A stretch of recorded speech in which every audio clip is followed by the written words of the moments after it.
Welcome to episode 8 of Wrinkled Wisdom. This episode literally is explosive. We get to interview one of 400 atomic veterans left alive, and potentially he is the only individual alive that has been hit with a nuclear weapon.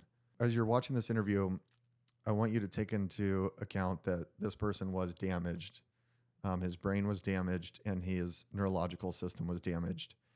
And I want you to start thinking about how you can spread this story far and wide. And if you stay till the end of the episode, you're going to understand the things that he's went through in his life and how he is willing to be studied to help humanity. It's an incredible story, and I'm still just in awe about it, and I can't wait for you to sit through this and just really give the respect to Oliver that he deserves and so many other veterans deserve. I just want to thank him for his courage, and we feel so lucky to be able to sit with him. If you want to listen to it, if you're not watching it, we're on Apple Podcasts, Spotify.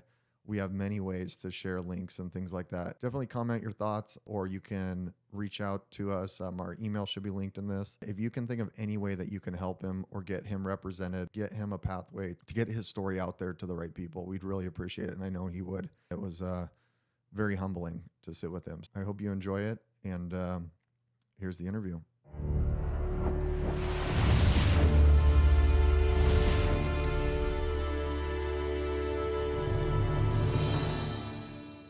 I appreciate you coming and being willing to tell in your story. Wayne and I are so excited for this one. We were excited for all of them, but this one is so out of. It's an experience that we could never fathom. So I was wondering if we could start just with your story. When you were born and what kind of life you were born into. Okay, when I was born, I was in. My dad was works on a sawmill in Seattle, and we was living in a chicken house. They'd converted into a house to live, and so I knew I would. When we would go outside to play, it was always raining. Yeah. so that's what happened. Then when the time when was it money went away, my brain is not. No, that's okay. Anyway, we had to leave, and we moved to Marsing, Idaho, because my mom's dad and mom had a farm there. So we lived there at that farm for 8 years. And while I went to school there, one building school, a walk to go to school each day. Yeah. So, rain, snow, or shine. Yep. Yeah. Yep. I can relate with the K through 12 in one building. You kind of like when you're in like those type of schools, it's almost like you're a family. Yes. Because there's almost more teachers than kids. Right. Yeah. And this was in Idaho? Yes, it was Marsing, Idaho. Yeah. Okay. And you were born in what, 1935? 1935, yes. You have a birthday coming up. Yes. Yeah, happy early birthday. That's you'll be 89? 89. That's incredible. I'm excited for you to share about what has helped you not feel old, which like was a byproduct of your situation and things that you were put into. But so growing up in Idaho, did you have any military family or what? Your family was working in a sawmill on a farm? Yeah, and so we worked in the farm most of the time. Yeah. And then we moved to Boise, Idaho after that. Okay. And my dad worked at a meat plant cutting. He used to kill the animals for him. Okay. Yeah, that's not a fun job. It's funny how like back then, almost all the jobs, like labor jobs, they were all for resources. Right. They were for food, shelter, right, things like that. I always think about that, how interesting that is, my family owned the logging company, and my great grandpa logged. You know, my great grandpa my other great grandpa came from Sweden, and he cut down timber. Yeah. You know, it's a lot different than the world these days, where there's, you know, you can make money now just about doing anything. Right. Some of it's definitely not for resources, more for entertainment, like what we're doing here. But this is good entertainment. So then, after you graduated from high school, what did you? I went to work with my sister got married in Grandview, Idaho, and so I moved there because I ran away from home. I didn't want to live with my mom anymore. Oh. So I walked all the way to Grandview. It's about 30 miles,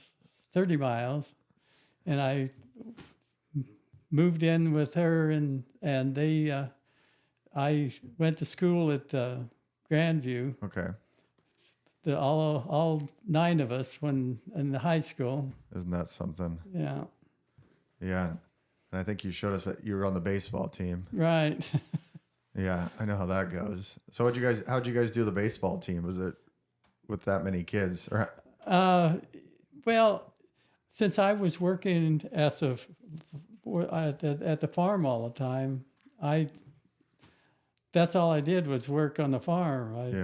When we had a game, I would go when I could go over there. Yeah. I'd go.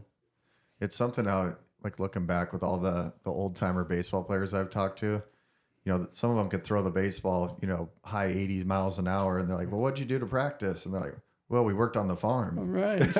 We cut firewood and we worked on the farm. Right. Yeah. It's interesting to look back on how, you know, that type of work's kind of getting lost with kids these days, but it's weird how dynamic the farm can make you intellectually and physically. Yeah.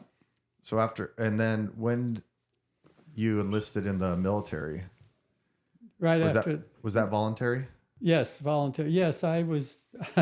I wanted to do other greater things. Yeah. But that was all. I joined up in the Marine Corps. Went to, in fact, I got on a train and went to San Diego. They gave me a ticket to take me there. Yeah. And went through the Marine Corps in San Diego.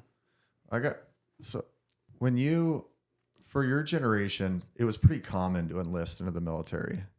It seemed like a lot of men were enlisting to go on, like you said, go on to bigger, greater things.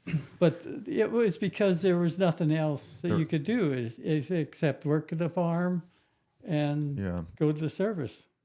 I have such a hard time relating with that because we're so lucky now, where there's so many things that we were exposed to. And was there any fear when you enlisted? What? Was there any fear when you enlisted into the military? No. That's incredible. I was too scared to even step into a recruiter's office. No, it was, at that time, people were not thinking about war all the time. They want to do what they wanted to do. And if you want to go to the service, then you did it. Yeah. And then, so what year is this? So like 53, 54? 54, yes. 54. Yeah. What was it like going through training for the Marines? It was very hard. Yeah. Because they, at the time, they treated you like dirt. Yeah. It was, they degrade you all the time. Yeah. Yeah. They, and at the time, the guys that were there, a lot of them didn't know you had to take a bath every day. So sometimes you had to go wash these guys each other. Yeah. With scrub brushes. Yeah. You probably saw people from all types of life come in there. Yes, I imagine. I did. Yes. I think they still try and degrade you in the military. From what I hear, I hear the Marine Corps is tough. They are. I got to give a lot of respect to anybody that goes through that because it takes somebody pretty special to get through that. Is there any defining moments through like your boot camp and your training that you remember where you had to was there times where you're like, I'm out of here, or did you just fight through it? No, it was all fun. Yeah. Yeah, everything we did, it was in fun, even when they took us into Nevada to go underneath that atomic bomb, Yeah. I thought it was going to be fun. Yeah. We got to talk about this. So how did this come about? Going from boot camp, did you go straight into the atomic bomb testing? No. Or when did you find out about it? Was Operation PLUMBBOB? Right. No, I went to Japan for 18 months. Okay. And spent most of my time there. They flew us over there on an airplane, which kind of neat there. We stopped at Wake Island because the planes wouldn't go far enough. So I landed on to Hawaii, and then down to San Francisco. Okay. And then they took us over to the service in Camp Pendleton. Okay. And then they sent me over to, while I went to Pendleton, sent me to Ampichica too. Okay. They had a shot up there that they wanted to do. And that's up in Alaska? Yes, in Alaska. And this is after Japan? Yes. Okay. When you were in Japan, what were you doing for this service? I was PFC there. Okay. Just doing regular work stuff for the words in the service. Okay. Being a Marine. Yeah. That's something. What was the environment like in Japan after? Because this, that we came in, we dropped the bombs. Well, the people were really not talkative about that, because I went with 4 or 5 guys. We went to one of the Nagasaki. Yeah, Nagasaki. Yeah. And they had all the radiation stuff was piled in piles. And the guy wanted to run up down that hill, and he got in trouble. Oh, I bet. Because people were underneath that. You know, they dumped everything into that high pile so they could clean things up. Oh, bodies and debris. Yeah. Oh my gosh, that is something. And so then you went to what is it called? Ampichica. Ampichica, yeah. Okay, and so this is in Alaska. Yeah. And can you tell us a little bit about what they were doing there? They were running. No, that was after I was in the service. I went there after I went to work at EG&G. Okay. I wasn't there at that bomb. Yeah. Okay. I messed it up. No, that's okay. That's okay. When you have 89 years of memory, there's a lot to there's a lot to file in your folders there. So you're in Japan for 18 months, and then how does Operation PLUMBBOB come about to you? They just told us to go there. Okay, there was no testing or no. Okay, no, they said it'd be fun because we're gonna get to go to Las Vegas. Oh, okay. Oh yeah, there you go. That's what we did. Yeah. And you got a whole different type of hangover in Las Vegas from this one. So, what can you walk us through when you got there? Well, or the process of getting there and. Well, they took us up there on trucks, all with big trucks. There's 4 or 5 in each, 20 on each truck. Okay. Bus, I guess. Okay. And then he put us over to on the NTS there. They had a little place for tents there. They were built. Okay, setting up camps. Yeah, camp there. Yeah, okay. So we stayed in that for that whole half a year. I think it was 6 months, all that time, all the way. But we started to go through that one shot, and the shot we went out there and waited, and it wouldn't work because somebody stepped on the electronics. Right. So So what they were doing here, so you guys got told you're going to go out, and correct me if I'm saying that's wrong. Just I'm trying to paint a picture here. So they have this testing facility, Yeah. and you get told it's going to be fun, Yeah. and you're going to go out here, and they've built these camps, and they built a tower, and this tower is what, 1,500 feet tall. Yeah. Well, the first one was a bomb in a balloon. Okay, so for people that don't understand, and I was not there. This is just what I've read briefly. When Operation PLUMBBOB is when the United States military kind of went on this atomic bomb testing spree, Right. I would call it. I've looked at the list of the tests, and it's like, holy cow. You're out on these camps. How did they develop? Like, what's the scenario like where they're doing this testing, and where are you guys supposed to be placed? But they were doing work. I mean, what they called? They wanted to tell everybody what we're doing over there. Just pretending like they're having a war and stuff. Okay. So they didn't tell us anything what was going to really happen. They just say, okay, you're going to go to this trench, get in there, and then the bomb will go off. So they built a trench Yeah. for you guys, and how deep is this trench? It's 6 feet. 6 feet. Yeah. Well, you're taller than 6 feet, probably, aren't you? No, Or close- I'm just 6 feet. Six. Man, were people shorter back then? They were shorter. Yeah. Yeah. Okay. I was long. I was tall at Yeah. 6 feet. Isn't that that's wild to me?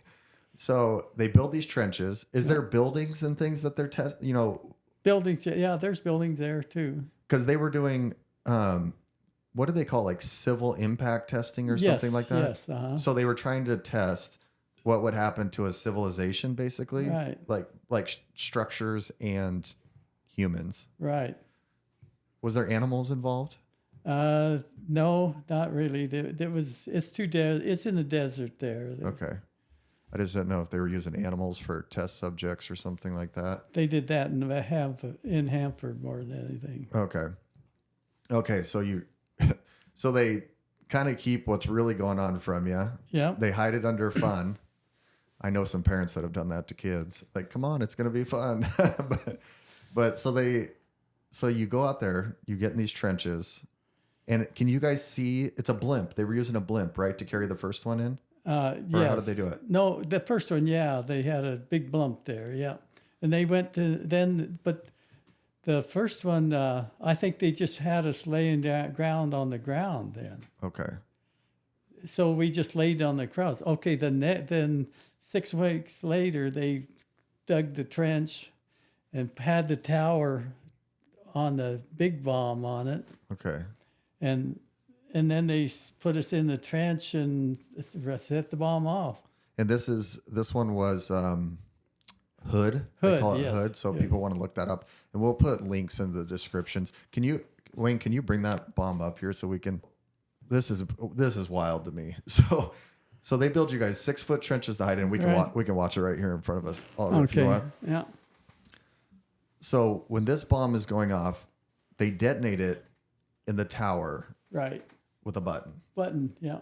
And how far? And this button is 1,500 feet above ground. Yes. And you guys are in the trenches. Right at the at the trench. So can you describe to us what happened as you're watching this? Okay. When the bomb went off, the ground started shaking, and I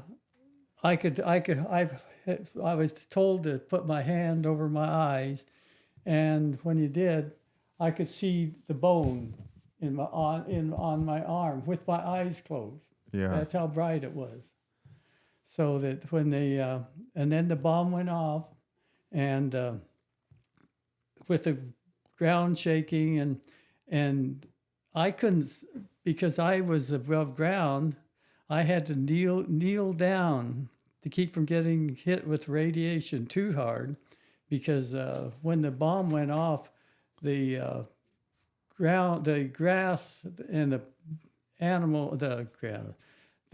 grass and the bushes were on fire when they did that.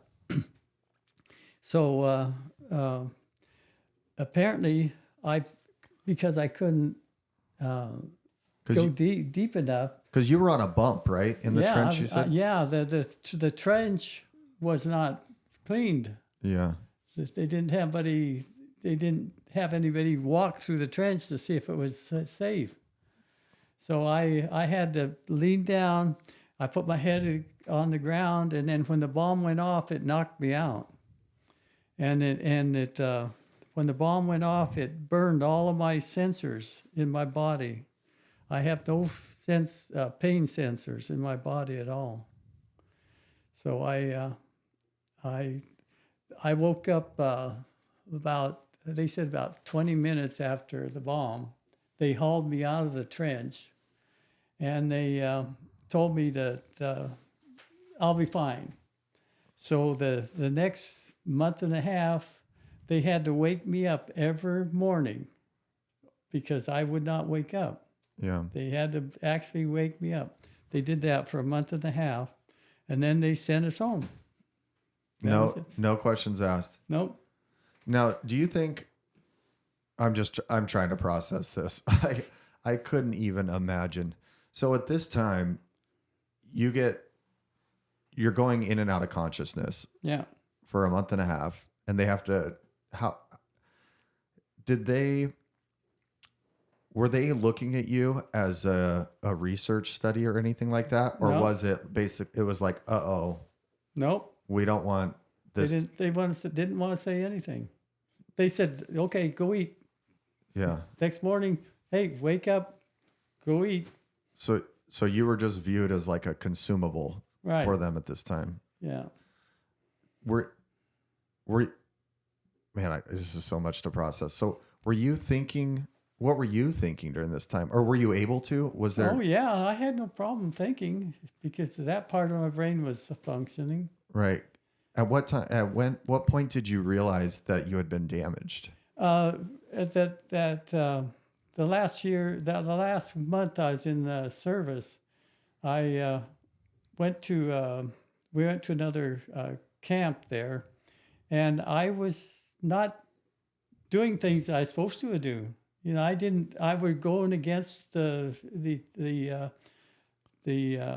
sergeants. I tell them, no, you can't do that. You're going to hurt these people.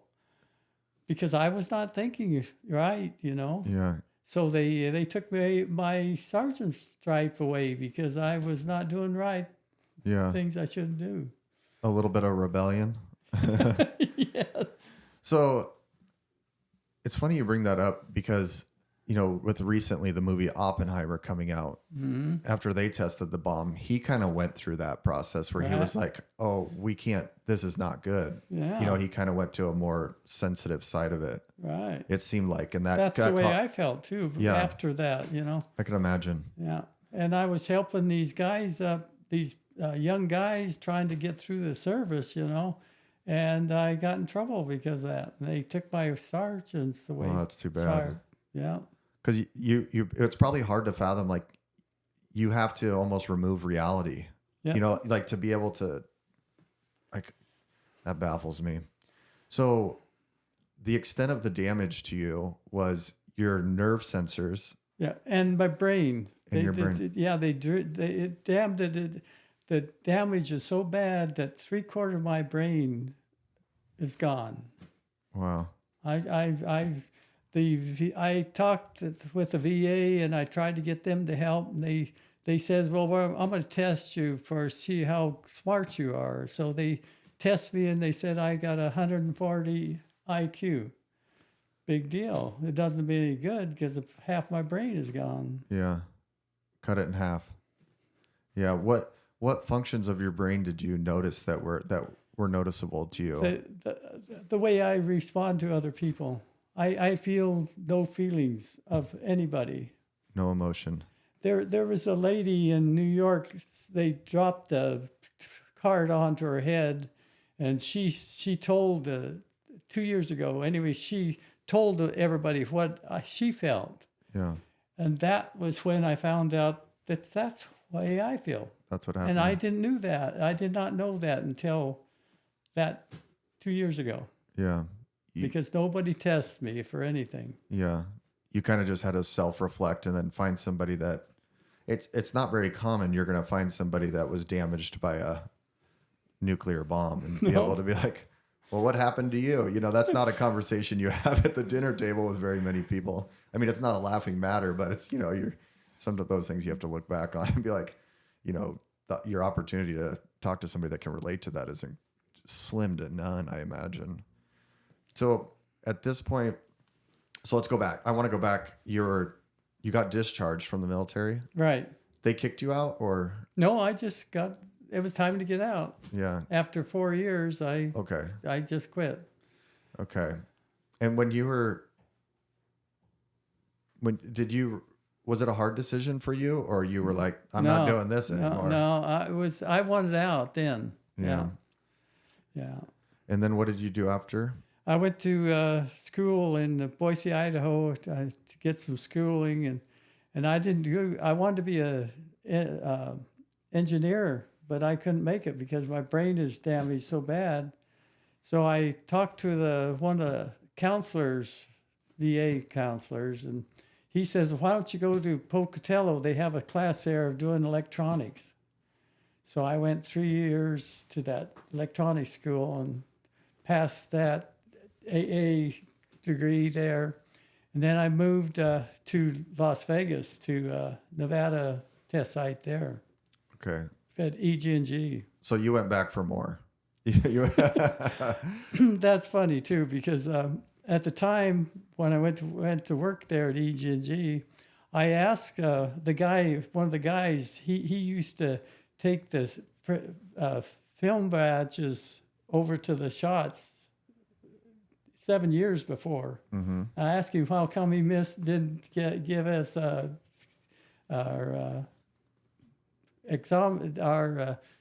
unit so I can tell us how much radiation we got. Yeah. He says, well, I was sleeping that day. I got there 20 minutes late. Yeah, just happened to be. So this gave you proof of that they didn't have, because they don't have it documented that you were there that day. No. And so you just got lost in the woodwork. Basically, you experienced this damage, and nobody did anything to represent you and what had caused. And did you feel any like victimhood from that? Like, did you ever look at it and be like, they owe me anything? Or did you just go about your business? I just went about it because my brain was not all feelings of other people's feelings. I don't have them. It's gone. So I just do the thing I do all the time. Yeah. I'm happy. Yeah. Let me do my thing. That's it. Yeah. I wonder how that is. I wonder how that is. So when you go back to work there, and just, it's funny how people put you in or like the universe puts you in these places at the right moments, you know. And so you go back to work there, you run into this guy, and you're like, okay, so there really is no documentation of me being there. Yeah. Because you happened to sleep in, or you were 20 minutes late. Yeah. Yeah. Well, close to Vegas, there's a lot of people that sleep in. I would say that missing this opportunity is a lot more impactful than missing your flight out of Vegas, which happens commonly. But so what did you have pretty dynamic discussions with this guy, or was it just a quick? No, just a quick find out why he did it and why not. Yeah. That's all. When you went back, was there many discussions going on about Operation PLUMBBOB? Because it was finished at this time, correct? Nobody ever talked about it. Okay. And so one thing I wanted to talk about real quick. So the bomb too that you were under, well, you weren't even under it. You were hit with it. I mean, you were under it, but you were hit with it. A mile away, yes. A mile away. And which is, I mean, that's nothing for a nuclear bomb. The expansion rate is unreal for the energy. So this bomb, it was Hood, right? It was called Hood. Yeah. What was the name? Did they call him like Hood? I know it's called Hood, but was there like title for it, or just No, it's just a name of like Rainier and Hood and all the mountain names. and each one was a different bomb Yes. that they were testing. Yeah.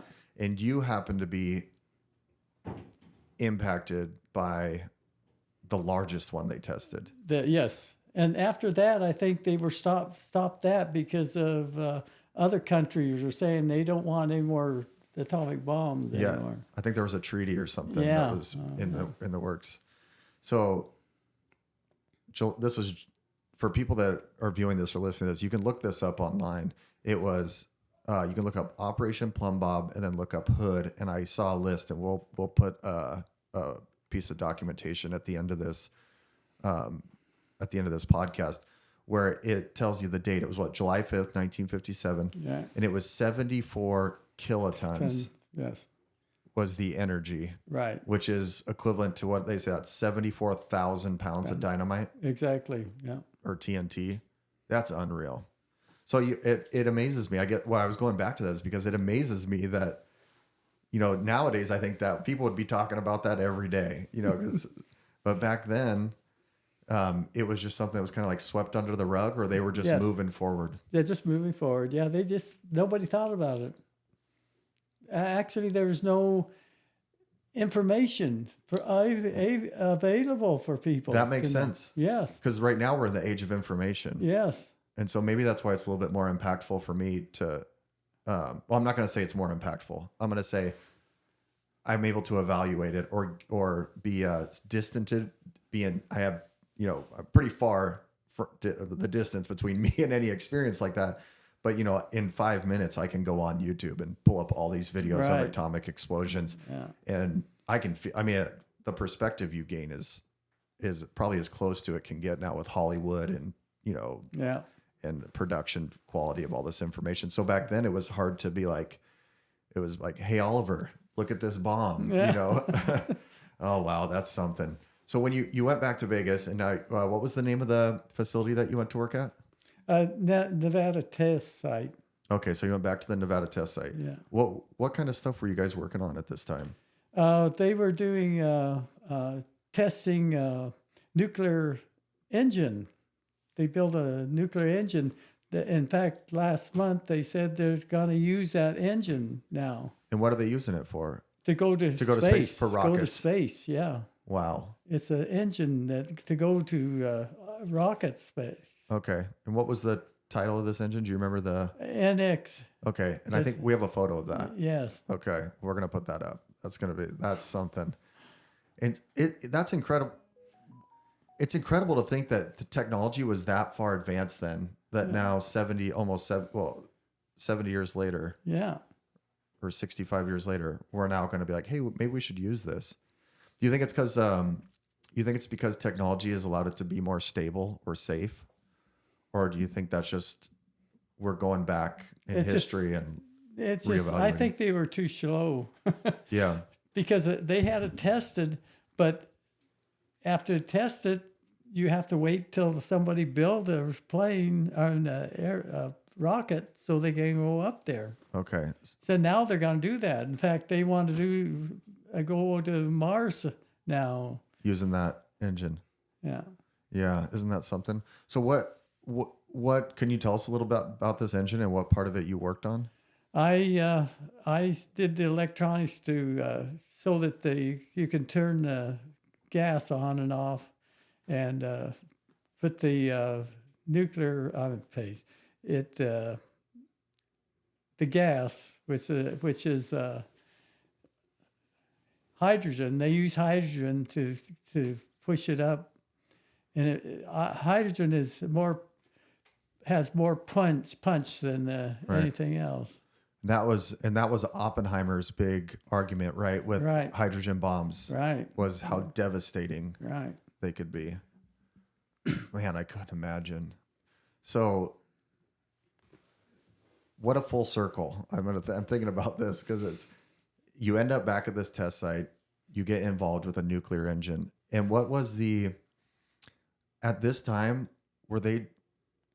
This engine, was it What was the intent, I guess, for the engine, or what were they developing for? Was it for ICBMs, or was it to get to space? Just the engine. This is, they want a nuclear engine. yeah, That's all they were trying to do is make one. they didn't have an end goal with it yet. They were just trying to figure out the engine. Right. Because I'm sure they knew, like, if you can create an engine, you can do all kinds of things with an Right. engine, especially a rocket engine. And how did you guys test this? They had a site in Nevada that they dug it out so that the engine would go down, and the gas would come out through out the back of the plane. Mm-hmm. And they had put all kinds of money in to build that. Oh, I bet. Yeah, because to get so that the engine didn't force itself off the ground, they had to Right. build what, exhaust chambers or so, I guess, I don't know what you call thrust chambers or something to deplete it, or No, each place they had a new site. okay, So there's about 10 places around Nevada that they had that site so they can test each area okay, thing to it. that's wild. 17 years of work. You were there. How long were you there for? 17 years. And this is all top secret at the time. Yes. I had a Q clearance. Okay. When you were doing this work, would people come in that you were like No, secret all or top anything? secret. Yeah. So you can't. Was there like a Mr. Black or anybody like that No. came in? No. You always wonder, like, these CIA people or secret people come in. You never know. You see all these movies. Yeah. Makes your imagination go along different ways, or a lot of different ways. But so 17 years, and you're pretty proud of that work, I bet. Oh yes. I mean, yeah. state of the art work. Yes, it was. Was this the only place in the world that this was going on that we know of at this time? It was, yes. That's crazy. Can we go conspiracy theory for a minute? How far were you from Area 51? About a half a mile. Is that a part of Area 51? A half a mile is not very far. No, that's part of the Nevada there. Yeah. Yeah, that's crazy. Was there any like suspicion of wondering like where this technology came from? Was there a curiosity or? No, well, Area 51 was used. They got some planes from Russia and other places. They wanted to test and see if they could make better. Mm-hmm. That's all Area 51 was. It's top secret, so you could do things without anybody knowing about it. And was it majority of it aircraft as far as you knew? Anything. It could be anything. And in fact, last month they had an article about the people that worked at Area 51. Yeah. And they were getting sick because they used, nobody took care of everything. Yeah. Yeah, I've seen it. It's really starting to come back around in like the podcast realm. A lot of people are starting to come out and talk about it. Yeah. Like a lot of people are fascinated with this Bob Lazar guy. I don't know if you've ever heard of him, but have you ever heard of Bob Lazar? No. Oh yeah. He's going around a lot of these podcasts where he says like there's, extraterrestrial craft. And yeah. So I'm still waiting for some definitive evidence, but it's still wild to just think of what was going on there and what we were up to. Were we stealing these aircrafts from other countries? Do you know? No. Or how were we getting them? Or was it involved in the treaty or? It's hard to say. It's whoever they found one, they took it. Yeah. I've heard about that. Yeah. Yeah. I watched a documentary on how whatever people think about this, but they think some spacecraft or something landed in, I forget what country it was, down in South America. And they're saying that the USAF or United States Air Force came in and took it. Yeah. And took it to Area 51. It could have been. Yeah. Cause they're talking about, how like, there's like a secret portion of air traffic control and everything that's involved in these, where they'll, all the communications for these types of flights and things where they're, I would say like harvesting or confiscating these crafts or pieces of equipment, and then they're secretly flying them in and out of these countries. Did you meet anybody at this time that was involved in Area 51 that had anything? No, No. I never met. Of course, they wouldn't talk about it, I bet. Well, we didn't even know because there was no communication of any between all the other points. Yeah. It was at that time of the year before the Facebook, so nobody knew anything. Yeah. Unless you were talking around a card table, you weren't getting much info. Right. That's funny. What a different world. So what you spent 17 years there. So I'm trying to figure out my timeline here. So you were there when we landed on the moon. Yeah. Did anything from that project you were working on did NASA come in and do any research with you guys, or was it strictly military? I don't know. I never asked. Okay. You just kept working. Yeah. What was that like if you were involved in an engine like that, and obviously the NASA and they're doing other projects, what did you think about when we landed on the moon? Were you surprised or when you're involved in that, or were you informed enough to know that it was very possible? I was informed because I like sci-fi. Yeah. Yeah. It's hard not to when you're involved in stuff like that. But yeah, and then that's when after I got done from Nevada, I moved to Hanford here, and I worked at Hanford, build things for help because of the bomb there. They destroyed half the area. Yeah. Because they didn't know that radiation was that bad. Yeah. So for people that that aren't familiar with Hanford and how it was involved in the Manhattan Project, what was Hanford's, what was their, I guess, responsibility for the bombs at the time? Well, they've got $31 million gallon tanks out there with sludge in them that is radioactive all the time. Yeah. So these are tanks they have space between them, trying to keep the radiation from getting into the ground, and they're starting to leak now because it's been so long. They should have taken care of it a long time ago. Yeah. Yeah, I'm hoping they get technology. It sounds like they're advancing a little bit faster on it now. They have to, because they have 30 million gallons you got to get done of it. Yeah. Get rid of it. And all that waste is from the development of the bombs. It's from when they were enriching. Did they enrich the uranium here or in Nevada? No, here at Hanford. Hanford, yeah. And so they built the bombs that they used in Japan, they were built strategically in different parts of the country, correct? And then they assembled them in one area. Yeah, Nevada. I think in New Mexico. I think. Okay, in Los Alamos. Yeah. Okay, that's crazy. So you come back, you're working in Hanford, and you were helping. What were you working on exactly there?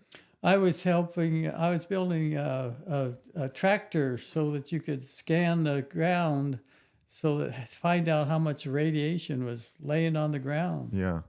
And you designed that implement that's on the front of this tractor? No, I just put it together. Put it together. You did the electronic portion? Yes. No, the whole tractor. Oh, the whole tractor. I helped to get it all put together. Yeah, that's quite a machine. We'll put that, they'll be able to see this as well. Yeah. We'll make sure people get a view of that, because that is a neat machine. What year is this when you put this together? 1990. 1990? Yeah.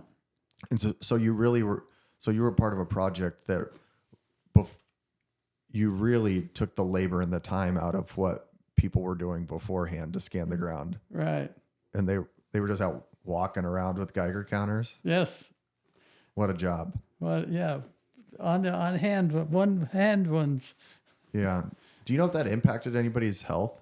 Do you have any examples or that you know of where people were affected by that? Or well, they had to be, because they had where they were going across the ground there, radiation was coming out. Yeah. And how much radiation? Nobody knows. Nobody knows. They weren't testing these people like before and at the end of their shift. Now they were. Yes. Now, back when I was working here at Hanford, everybody had a test, had a badge on them Okay. that tells them how much radiation. And then, but see, the thing of it is, once they get to a certain bad point, then they have to go off site or another place where there's no radiation and put somebody else in front of it. Gosh, isn't that something? Yeah. I wonder what people were thinking about with like the risk of that. I'd be too scared to step out of my car. That's wild. You know, you see all these like Hollywood production things of like radiation and nuclear meltdowns. You know, when you were working out there, did you feel safe? I mean, you'd already been through an atomic bomb. I always felt safe. Yes. Yeah. You were aware enough to know Yeah. what was going on. Yeah. And how long what other projects did you work on out there? I helped put cameras into the tanks out there because they didn't know how bad they looked inside the tanks. They put some color cameras so they could prove.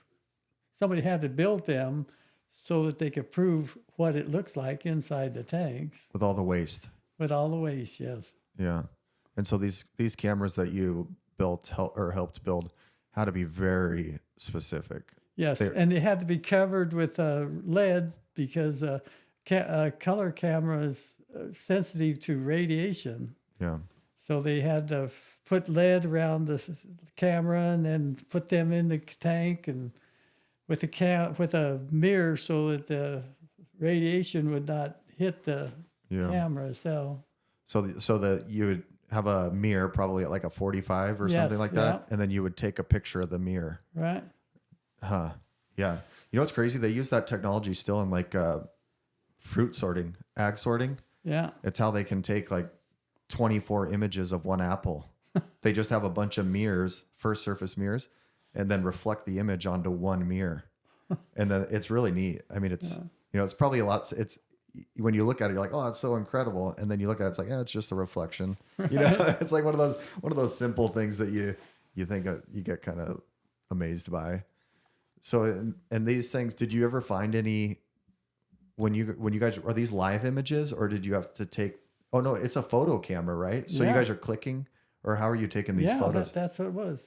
So you would come out, you'd pull the images off. No, it was above ground. They lowered the camera into the tank. Yeah. But even then, the tank is still hot. Oh yeah. With 1 million gallons there, it's hot. Yeah, I bet. And these are on like 35 millimeter film, or like what are they? Do you have to develop these photos? No. This is it was actually a color camera. Digital? Yeah. Oh, okay. It's the pictures outside. And it was sending it to a computer screen? Yeah. Okay. Yeah. That's crazy. I always think it'd be so interesting to like live in the time like your generation where to go through like black and white photos to Polaroid photos to digital, and now you can stream a video clear across the world in an instant. Yeah. Was there a project there that you were most proud of? Like when you look back on all the projects you worked on, what was something that you worked on that you're so proud of? That tractor with all the electronics on it. Yeah. Is that because you knew it was making a difference, or you were able to help people? Yes, I knew that would make the difference because in fact, I think they built 2 or 3 of them afterwards. Are they still using them? Do you know? Oh, yes. Oh, good for you. Because any dirt that they move, they don't know what's underneath it. Yeah. A lot of it's never been tested or checked. Yeah. So when you guys develop these, are you guys, because I know a lot of research is done out there. And for people that aren't familiar with like the Tri-Cities, Hanford is the cash cow, right? You know, it's a great place to live, but it's just, there's such an economy here developed around that. And so much research is done. Right. So when you're working on these projects, were you guys also applying for patents? No, it's government. It's government. So the government owns all of it. All of it, yeah. Yeah. I wonder if they're doing patents or however they do that. I'm interested. Did you get credit for things like this? Did they give out awards or no? Just doing your job? Just they give you a piece of paper saying, "Hey, look at you did this. Good." Yeah, hang it up in your office. Yeah. Show your buddies. Yeah. Oh, that's neat. I think we have some of those, so we'll make sure that people get to see everything you've accomplished in the certificate you got for doing it. But yeah, it had to be so rewarding to think about like making such an impact on that, because even there's like right now throughout the world, the globe, there's a lot of fear right now about nuclear war. Yes. When you have Russia, and Ukraine going on, Israel involved in its conflicts they have nuclear weapons. Yes. And what's crazy to me right now is you don't hear people mention that very often. No. Everybody's thought all these terrorist groups are attacking Israel, and you have Iran who's, we're preventing from getting a nuclear weapon. Who knows if they have one secretly, right? We don't know everything. But that's like a big fear going on, and it keeps getting brought up because it's a hot topic. With you being involved in that, do you have any sense of opinion or that you want to share about that, or experiencing what you've experienced? Like, what's your input on that? Just, do you have one? Well, yeah, but it's just sad that people they give us all this electronics and all this stuff, and it's there to make a bomb. Yeah. Nothing else. It's not there to help people. Yeah. Yeah. Yeah. It's something that they use to get money. Yeah. That devastates humanity. Yeah. Yeah. I just saw something recently. I'm excited to hear your input on this, because you went through it. You experienced, an explosion from an atomic bomb. Yeah. I don't know how many people are alive that can say that they've been through that. Not too many. Yeah. So I'm so excited to ask you this. Do you think I've heard recently, I was listening to oh my gosh, I think this guy was a physicist. I think he was an astrophysicist. I think he was out of Britain. Oh, I wish I could think of his name. He was talking about how he talked about astronauts. He talks to a lot of astronauts, and they go up above Earth, Mm-hmm. and they look down on the Earth and all of humanity. And he said everyone he's talked to, something comes over them where they look out into the vast emptiness of space, and they look at Earth, and they're like, that is the purpose. Like, we're the only purpose in this universe that we know of. And he takes that, experience of talking with these people, and then he says that he talks about how he wishes they could make space travel available enough where they take the world leaders, take them up into space, look down at Earth, and say, look at humanity and what a beautiful thing it is. We're the only purpose in the universe. And then they talk about how, imagine if you could take virtual reality, which they have now. I don't know if you've seen those virtual reality goggles. And he says he wonders what would happen if you took them up into space and then had them put on a VR headset and we simulate a nuclear fallout. He wonders if it would change the tone of the globe. And so I wonder, like, with your experience, do you think, No, it wouldn't. it wouldn't. No. People are too greedy with money and Yes. power? Yes. Yeah. Because they have no God to live for. Yeah. Yeah, I would agree with that. Do you think, so let's touch on that. So you're a man of faith. Yes. How do you feel that that's impacted you through all these experiences? In fact, because I become a witness in 74, and that's about halfway through my life there. Yeah. And it made me realize that there's only one God, Jehovah, and his son, Jesus. Everything else is in the Bible if you want to learn about it. Yeah. That's all there is to it. Yeah. It's that simple. That's simple. As long as you're paying attention. Yes. Yeah.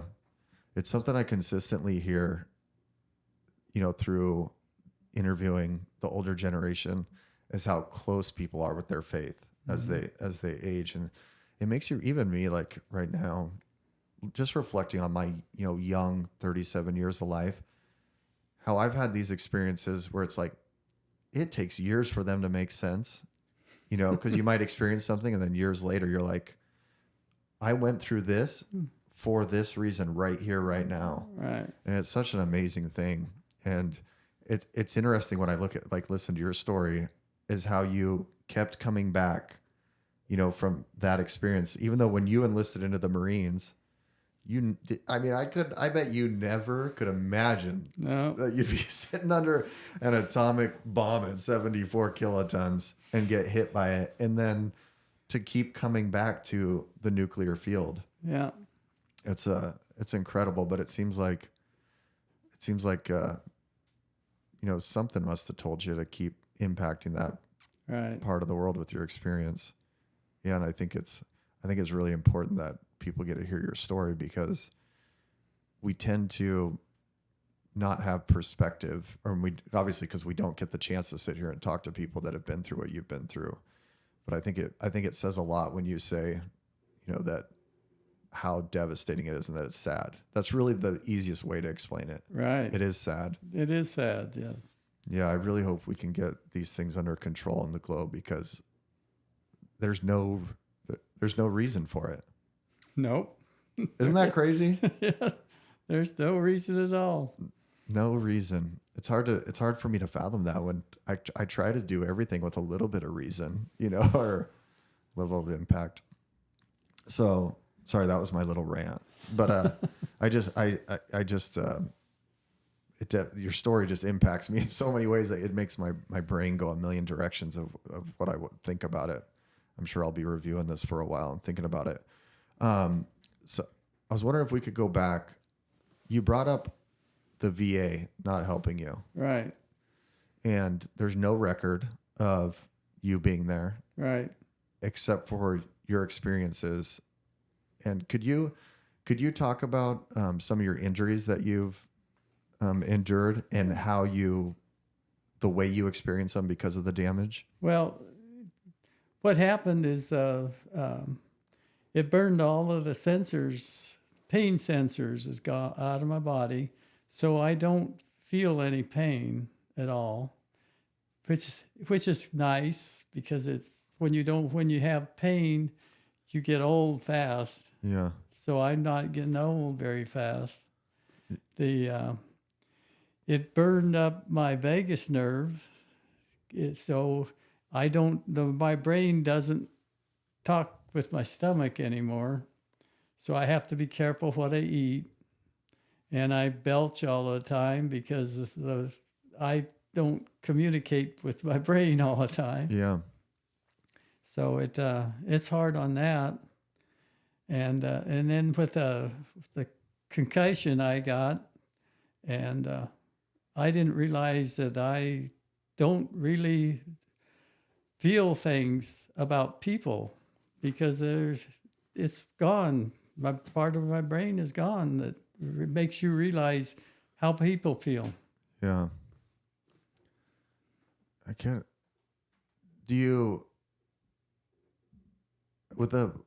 trying to think of how to word this question, because do you even notice it? Like, do you notice it, or do people have to tell you about it? Like, I don't notice it. Yeah. Yeah. People tell me that, oh, what's wrong with you? Yeah. All the time. Yeah. Well, they do that to me too. So you're not alone in that. There's some judgment going on around there. So you've experienced injuries, some pretty extensive injuries, and you noticed no pain? No. Like, I think you were telling me about, you had a leg injury, right? Yes. How did that process well, what go? happened? I was working on our house, and I was trying to work on, and I got on a ladder, and I fell onto the stairs, and it broke my hip, and they took me to the hospital, and they said that be careful, but I had no pain, so I had, and there was no doctor there, so I had to stay in the hospital all night while they pulled my leg up, and then they fixed the bone and fix it so they could put a bar in there. In your femur? On my femur. But I had no pain at all. That's wild, because I've heard that's one of the most painful injuries there is your hip or your femur. Right. And so did you even know? You just knew because your leg wouldn't work very well, or no? Or was it sticking out? The bone would stick. Try to get out. Oh, and you couldn't feel it. That's incredible. So it's like these comic book strips where like these people get hit with radiation and they get some superpowers. Exactly. That was yours. Yeah. The man of no pain. Yeah, that's wild. Did it ever make you risky? Or were you never a risky individual? No. Well, I always stabbed myself all the time. Just to check and make sure the pain's still not there? No, because I wasn't careful. Yeah. Yeah, Oh, yeah. It made you complacent. Yes. Yeah, that makes sense. Yeah. It's just, in fact, I turned around one day and I turned around, walked right into a wall. Yeah. Because my sense of where I'm at is gone too.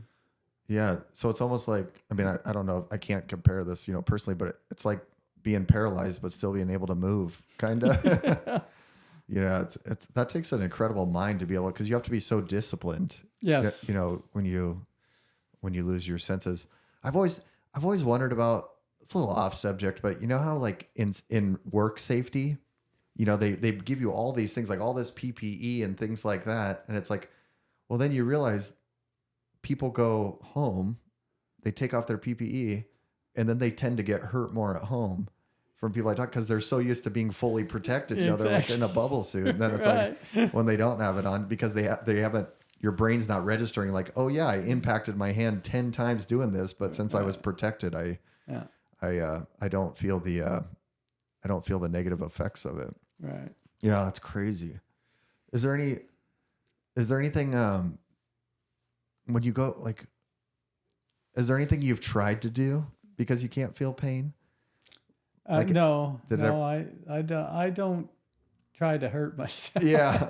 I meant like, I guess I meant was like, have you ever been like a little bit riskier, like as far as maybe, I don't know, like with physical things? Like I do. I try to hit, if I hit things, yeah, I hurt my arms and hands yeah, because I'm not paying attention. If you have no pain, you can hit as hard as you want. Oh yeah, you're not going to grab the hammer. You're just going to use your hand. Exactly. In fact, I have a pad so I could do that. In fact. Oh really? Yeah. Did you make it yourself? No, I bought one with.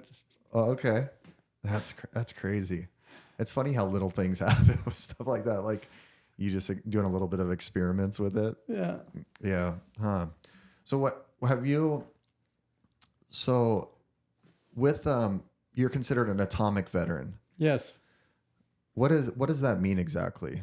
It means there's 490,000 atomic veterans. They worked around the atomic bomb, worked around nuclear sites and in the ships and things, Mm-hmm. and they got worked when the radiation was hitting them. Okay. And most of the times, in the old times, they had nobody told them that there was radiation there, and they had no badges to prove it. Mm-hmm. So they got hit. So big deal. Nobody cares. Yeah. And most of the problems with nuclear energy, it destroys the nerves themselves. Mm-hmm. So if there's no nerves, nobody knows it. Yeah. And that's why the VA is not helping the nuclear people, because of the fact that they don't know how bad the parts are, Mm-hmm. and where it is, if it's there even. Is there any like committees or foundations out there that are trying to evaluate these people to give them some help? I have not heard of any. Man. The nuclear, we have atomic veterans have a site of themselves that tells you, but that I don't think they're getting any help from that at all. And they have a website? Yes, they do. So we'll link that. Make sure and link that to this in case there's anybody that listens to this that knows maybe of a way forward to help them. Because right now, there's enough technology out there, and especially in the medical field, and there's record, right? You know, if you're a part of an atomic veterans, you're on the list. Right. There is ways, I'm sure of it, where they could take the individual and be like, hey, why don't come to our facility? It's easy to travel these days. We're going to run some tests. And they should be able to have a comparison of a person that's not been exposed Right. and a person's that exposed, They should and be, run a yeah. same test and Yeah. do a cross comparison, Right. and start to collect some data, because, and you can create, you know, a calibration of some kind, or you can create a dashboard with criteria. Right. So I don't know. Do you think they're intentionally not doing it? Do you have a feeling on that or not? No. Or It's because there's not enough bodies to care. You know, there's not enough. There's only 400,000 of us in the world today. And that's right now. There's 400,000, or that was at the time. That was when they first had how many they are, and see, it's been 30 years now or 20 years now since. I don't even know how many people have died because of it. Yeah, I wonder if we can find that data. I'd like to get some input. If anybody that's like consuming this knows anything about it, please comment so we can. I want to dive into this. I'm curious. I'm really curious about this, because I don't see that as, you know, life's not fair, but there's some things that we should be held accountable for, you know, and I think that's something that I would like to get looked up. What if you could? I would say, do you have any thoughts or input on how the VA could help, or how, you know, is there? I'm sure you've talked to a few people that have been involved in it. Right. Is there anything that you've had in your, you know, that you've thought about that would help, or? No, there's nothing there's no way I could manage, you know. Yeah. I've tried the VA and help, and if you don't have more than 30% disability, they won't help you. Yeah. And you're at 10% disability, you said? Yeah. And I should have got 100% because of the bomb. Yeah, I would think so. Especially the damage that you endured. Yeah. And it seems like something.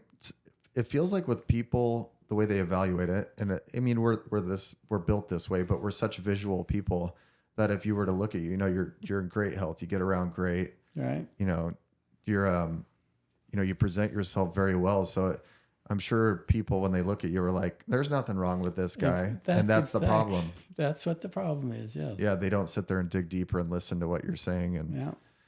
I know you were saying you carry an all around you that you could poke yourself right through the skin. Yeah. You'd feel it on the surface, but not into the internally. And I was like, man, that's a risk, you know, to show people like, hey, let me tell you, this is wrong. You would think that would, you would think the leg situation, things like that you think it would bring up questions where people would be like, I got to research this guy. Not that you're a science subject, but you know what I mean? But it could help a lot of people if they were able. Yes, it would. And because now they've found out that, especially I had a friend, their husband had a colon cancer. Yeah. So they used the radiation to kill the pain so he could live another 6 months. Yeah. Without all that pain. Yeah.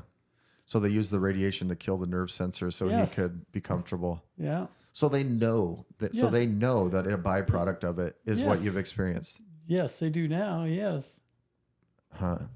Go ahead. You got some? Yeah, I got something for you guys here. I just looked up how many atomic veterans are still around, and it looks like only around 400. You're one of 400, it looks like, Oliver. Wow. Oh my gosh. I don't know if you knew that or not. But, No, I didn't. Man, that just gave me goosebumps. the youngest, it looks like 60 years old, and the oldest being 101. Yeah. Yeah, and you're one of the very few people who meet that criteria of participating in atmospheric nuclear weapons tests between 1945 and 1962. Wow. You're in a very small group there. What is it? 400?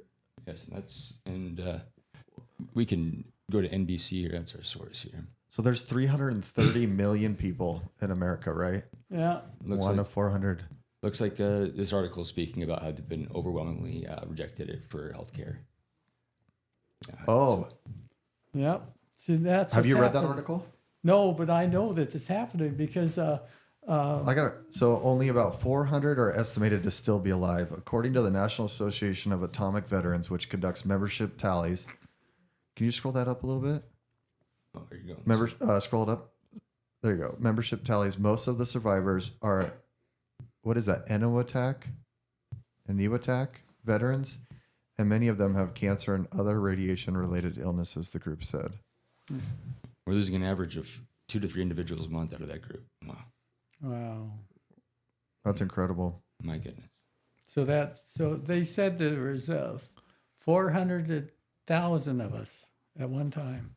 My goodness. What? So that means what? Only 0.1% are left. Yeah. That's incredible. Well, no, I already felt lucky to sit with you. Now I feel a little bit more lucky.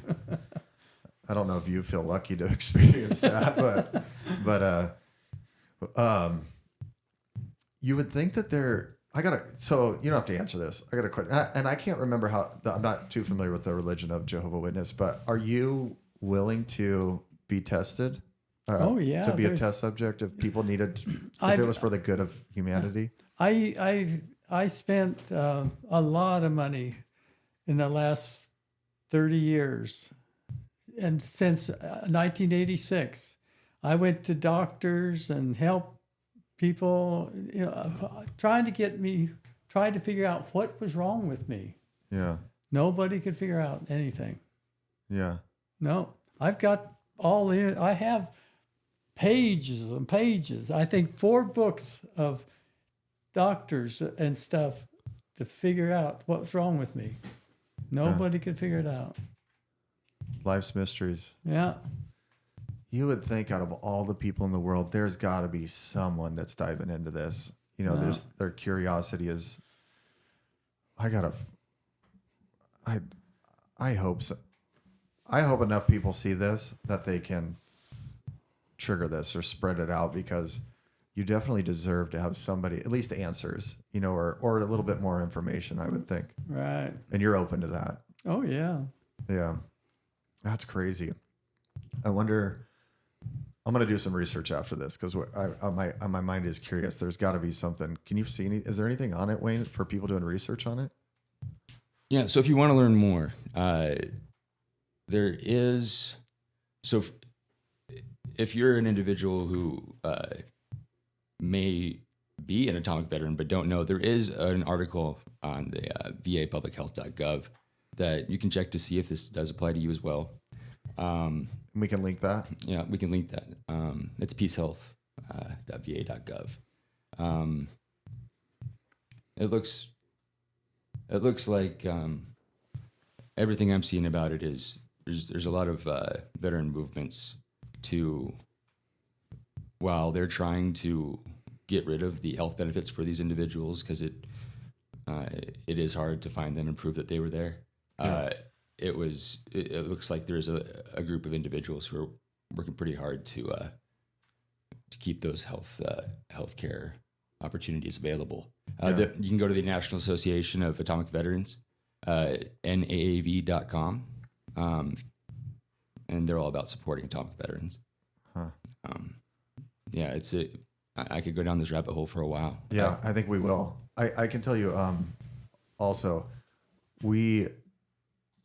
as we're doing this, our network's getting a little bit spread out, and we're trying to get some people that are involved in government actually on here.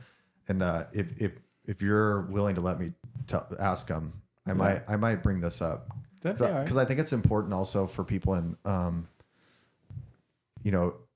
in Washington State. This individual, I don't want to name their names yet because we haven't locked anything in yet, but I would be curious to look at the demographics of that 400 and see how many are here due to Hanford. Yeah. Because it seems like, just from your story, a lot of people have kind of, probably that were in that nuclear realm, came back to Hanford. Probably. So I'm wondering if we could target state legislation or something to look at this. And maybe there's somebody here in Washington State that could represent you on a more national level. All right. But yeah, I think I know Wayne and I'll dig into this. Okay. I mean, it's why we do what we're doing. Right. It's really, you and I talked about this on the way over here. It's like, part of this is we want to give back to your generation and whatever they've experienced, because we feel like they've been lost a little bit. And I'm personally not okay with that. I think that that's ridiculous, because we owe everything we have now to your generation. You know, without the risk that you guys were willing to take, what would we have? We definitely wouldn't have our security, you know, as far as our national security and homeland security and things like that, on top of many of the other useless items we mess around with in this world. But yeah, I really appreciate you saying that. I don't know. Is there anything else that you'd like to bring up? One thing I'd like to do towards the end is I like to ask, of some words of wisdom. Is there anything that when you reflect back, that you're proud of, and maybe what driving factors or thought processes you use to do so much that you would like to pass on to other people? I don't know. I know you spoke of your faith, and you're pretty proud of that, I think. Oh yes, I study the Bible for people, let them know that there is a God, and His name is Jehovah, and that Jesus is in charge. Then you can go to them for help. Yeah. And they will help you. Yeah. Nothing is charged. Nothing is charged. It's all free. Okay. Yeah, we'll make sure people, if they are curious about looking into things or feeling like they're on the edge of leaning into faith, that they take that input. I can tell you just from, the short time I've this happened pretty quick. Somebody, recommended you, and that showed the impact you've had on them, of the type of individual you are. And I think that shows a lot about your character. But the way when he messaged us, we felt that he kind of admired your story. And I think a lot of people will after this. I know I do. And I can tell you just from the short time that I've spent with you on a personal level, I really appreciate your willingness, and not only your courage to come tell your story, but you seem like a pretty courageous man in general, and to the way you view those experiences. I mean, I can't even fathom the mental strength that took to be like, to go out and understand, be hit with a nuclear weapon is just, I feel so privileged to sit here with you. I can't express that enough. And I'm so excited that people get to hear your story. So I think that I won't forget about this. So I really appreciate you coming on. Yeah. And if there's anything, is there anything you want to say before we shut it down, or that you'd like to get out? Anything at all? It's your not time. Really. I'm happy with what you did. Okay. Well, I appreciate that. And I think we'll, I want to make sure that people know we found Oliver through just a social media post looking for people 70 years old or older we'll take any story. Everybody's story is unique. And we can link our video that talks about the ideology of what we're doing with our podcast.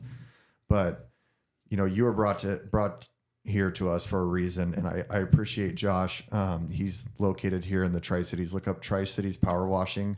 We're going to have to, I was just noticing my driveway's dirty, so I might have to give him a call. But I really appreciate him. A shout out to him for, being quick to reply and introducing us to you, because it's already been very impactful for me. And I think many other people, when they get a view of this, will think so. So thank you to Josh, and anybody else. If you, family member, loved one, somebody you respect in the community, reach out to us.